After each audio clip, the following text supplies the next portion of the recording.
This is chemistry lesson 5.05, Intro to Bonding. In this lesson, we're going to kind of take an overview of all the different types of bonding that we're going to talk about. And we're going to start the second half of the chapter. So the first half of the chapter were periodic trends and how elements behave. And what we're going to do in the second half is we're going to take a look at least these two, possibly this bonding. This gets its own chapter. So covalent gets its very own single solitary chapter. It's that important. So to start off with, let's talk about the who, how results of covalent bonding. So the general rule of thumb is that covalent bonding is two or more nonmetals.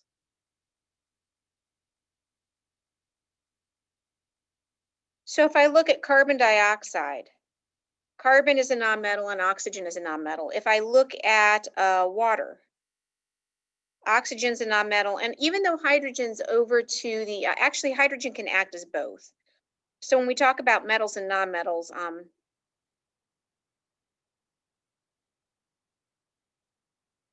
it's not really a metal, but it can ionic bond. Or another example is glucose, C6H12O6. These are all nonmetals, and these are examples of covalent bonds. So the way that covalent bonds form is we're still trying to, so the whole goal here is to get an octet. We want to stack. So we want an octet if we're main group.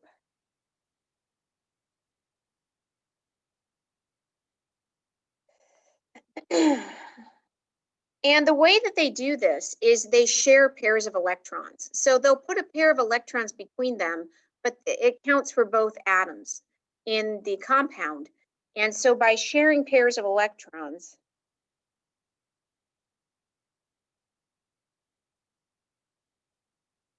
and this is to fulfill the octet law.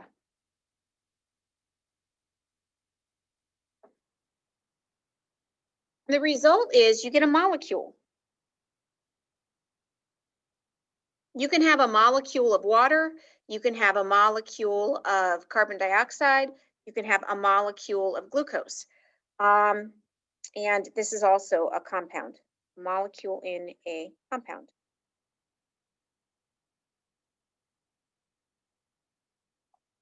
The properties are, a lot of times these can be liquids, gases, also solids. So we have multiple states of matter. They have a low evaporation point,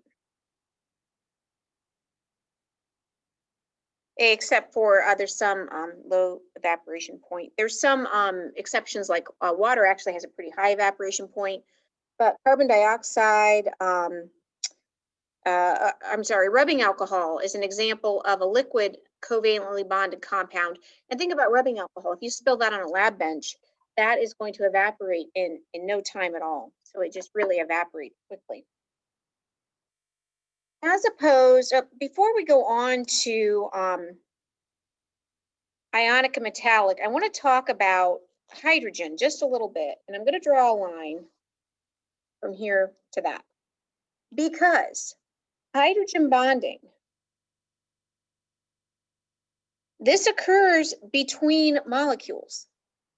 So it occurs, and I'm not going to fill out all the details here. Well, yeah, I'm going to do a few. So we have molecules that contain, so who hydrogen bonds? Molecules that contain nitrogen, oxygen, fluorine, and then hydrogen. So I probably should have left my lines in here, or at least some of them. So the rest of this is going to be how. I knew I'd need the rest. So if I have water, H2O, can form a bond with other water molecules. So here's my oxygen. And what can happen is we can get this bond in between different molecules of water. And we usually draw the bond with a dashed line to indicate it's weaker. So this is a covalent bond. A molecule has covalent bonds. This is a hydrogen bond.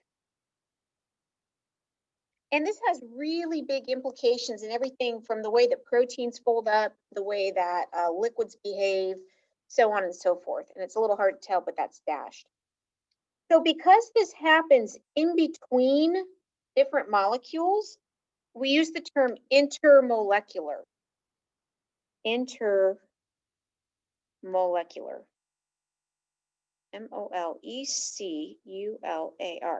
There's actually a whole list of intermolecular bonds.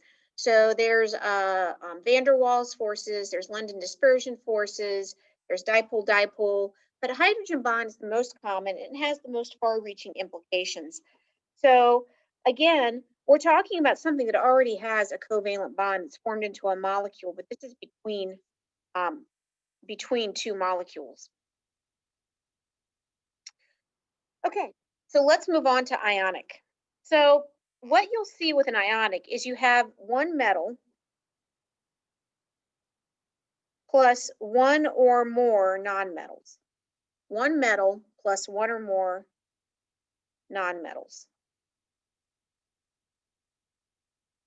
So examples would be sodium chloride, calcium carbonate. And you can see that I have sodium's a metal, chloride's a nonmetal, calcium's a metal, carbon and oxygen are nonmetals.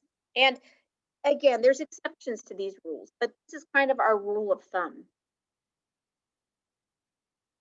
Well, an ion forms, so we have to put kind of some bullet points here. So let's do our 1, 2, 3.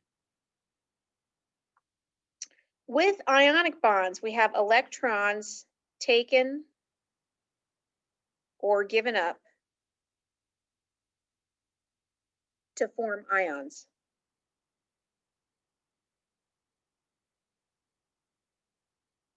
Ions have opposite charges, so we now have compounds. The bond actually formed. So you guys have always learned that ionic bonds form by electrons being given up or taken. What actually happens is the ions form, but then the ions that have opposite charges attract. Ions with opposite charges attract. And that actually forms the bond. So this is the bond former. It's the attraction between opposite charges. Well, how'd they get the opposite charges? They gave up the electrons, but it's the opposite charges that attract. And you're like, well, okay, sodium chloride, that's going to be molecules too. Actually, it's not. You guys have always been told that it is a molecule no matter whether it's covalent or ionic, but ionic compounds form something called a crystal lattice.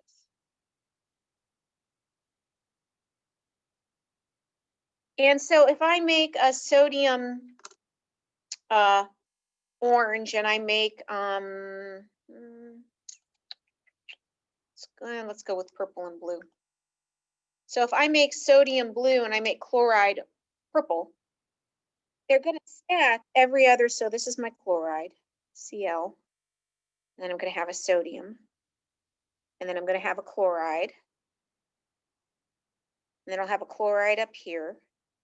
And notice they're alternating every other one. That's because the negative charge here attracts the positive charge here, attracts the negative charge here. And we're going to get another one that forms on top of this. Another one that forms on top of this. And they'll do this not only in 2D, they'll do this in 3D. And so what will happen is you'll start to get, I can draw a box around this. You'll start to get actual crystals that form. So a crystal lattice is called a crystal lattice because we get crystals. Now I can talk about the smallest piece of a crystal lattice. So here is 1 sodium and 1 chloride. And that's where we get the formula from. But these guys actually don't form molecules. They do something quite different. And this gives ionic compounds a very different property. First of all, a lot of them are solids and they're in crystal form. Solids often in crystal. Now that doesn't mean I can't take an ionic compound and dissolve it in water, but then it's no longer an ionic compound. The ions are separated. The other thing is these guys are really held together tight, but they tend to be brittle. They tend to crack. And they're really hard to melt. They have very high melting points.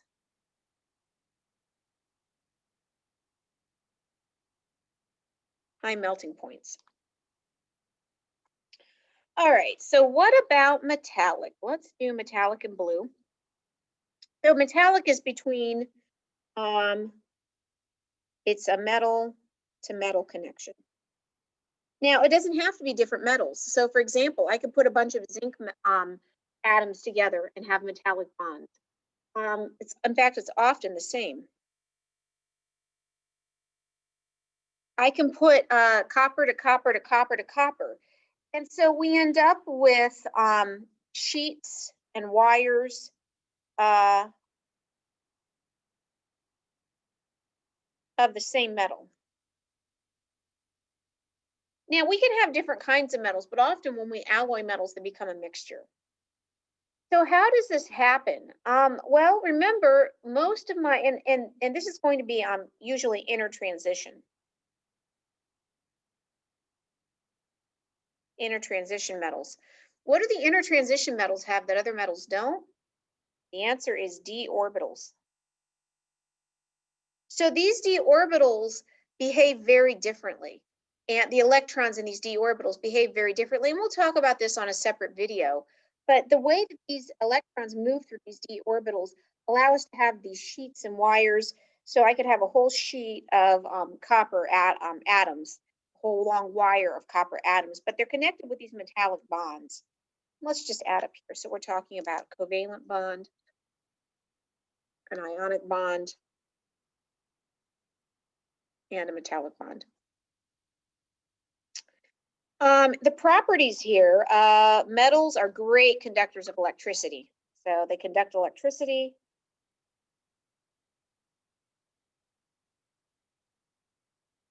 They can be bent and formed and pulled into wire, and we call that being malleable.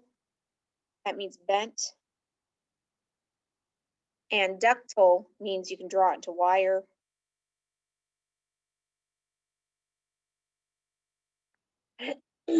Their melting point falls somewhere in between covalent and ionic.